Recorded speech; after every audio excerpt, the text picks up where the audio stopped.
Okay, అందరికీ నమస్కారం అండి. ఈరోజు నేను చేసుకునే వంట గురించి చెప్పబోతున్నాను. ఈ వీడియో చూసే ముందు అందరూ మా ఛానల్ సబ్స్క్రైబ్ చేసుకోండి, లైక్ చేయండి, వీలైతే అందరికీ షేర్ చేయండి. పాతకాలంలో ఎలా వండుకొని తినేవాళ్ళు అలా వండుకుంటున్నామండి మేము. ఇది చాలా ఆరోగ్యం కూడా అందరికీ తెలిసిన విషయమే. నేను ఈరోజు ఏం వంట చేశానో చూపిస్తాను రండి. ఇది బిర్యానీ అండి. బిర్యానీలో కావాల్సిన పదార్థాలు ఉల్లిపాయ, పచ్చిమిర్చి, అల్లం వెల్లుల్లి పేస్టు, కొత్తిమీర, పుదీనా, టమాటా అండి అన్నీ వేసుకుంటాము. బిర్యానీ మసాలా బయట తెచ్చుకోవద్దండి. బిర్యానీకి కావాల్సిన పదార్థాలు అన్నీ తెచ్చుకొని దాల్చిన చెక్క, లవంగాలు, యాలకులు, జాజికాయ అన్నీ తెచ్చుకొని వేయించుకోండి. వేయించుకొని చక్కగా పౌడర్ చేసి పెట్టుకుంటే 6 నెలలు ఉంటుందండి. అది నేను వాడతానండి, బయట నుంచి అయితే నేను తెచ్చుకోను. ఇది బిర్యానీ అండి, అందులో ఇదే వాడాను నేను. తర్వాత బిర్యానీ మీదకి చికెన్ కర్రీ కంటే చికెన్ షార్వా బాగుంటుందండి. చికెన్ షార్వాలో కూడా అల్లం వెల్లుల్లి పేస్ట్ కూడా నేను ఇంట్లో చక్కగా తయారు చేసుకుంటానండి. దాంట్లో కొంచెం సాల్ట్, పసుపు వేసుకుంటే 6 నెలల వరకు ఉంటుందండి అల్లం వెల్లుల్లి పేస్టు. ఇది అందరికీ తెలుసు. చికెన్ షార్వాలో కూడా మిరియాల పొడి వేసి చేసుకోవాలండి, బిర్యానీ మీద బాగుంటుంది. ఇదిగోండి, గుమగుమలాడే చికెన్ షార్వా రెడీ అవుతుందండి.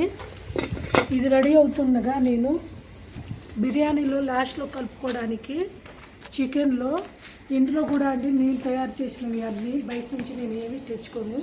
ఇందులో అల్లం వెల్లుల్లి పేస్టు, ధనియాల పొడి, గరం మసాలా, పసుపు, సాల్ట్, కారం అన్నీ వేసి ఇలా కలుపుకొని పెట్టుకుంటానండి. ఇది 15 నిమిషాల నుంచి అరగంట వరకు ఇలా పెట్టుకోవాలండి, నానపెట్టుకోవాలి. దీన్ని డీప్ ఫ్రై చేసుకొని బిర్యానీలో కలుపుకొని చికెన్ షార్వాతో తింటే చాలా బాగుంటుందండి. దయచేసి అందరూ ఒకసారి ఇలా ట్రై చేయండి. మీకు ఈ వీడియో నచ్చినట్లయితే ఇది తినటం వల్ల ఆరోగ్యం అండి. ఇది పాతకాలంలో ఇలా ఎవరు చేసుకుంటారు, ఎవరు ఓపిక ఉంది అని అనుకోవద్దు. ఇది చాలా మంచిది ఆరోగ్యానికి. అందరిలో గ్యాస్ ఉన్నాయి, కానీ ఇలా చేసుకుని తినండి, ఒకసారి ట్రై చేయండి. ఆరోగ్యానికి మంచిది, హెల్తీగా ఉంటారు. ఈ వీడియో చూసిన వాళ్ళు ప్రతి ఒక్కళ్ళు మా ఛానల్ సబ్స్క్రైబ్ చేసుకుంటారని నమ్ముతున్నాను. ఒకసారి చూడండి ఇవన్నీ.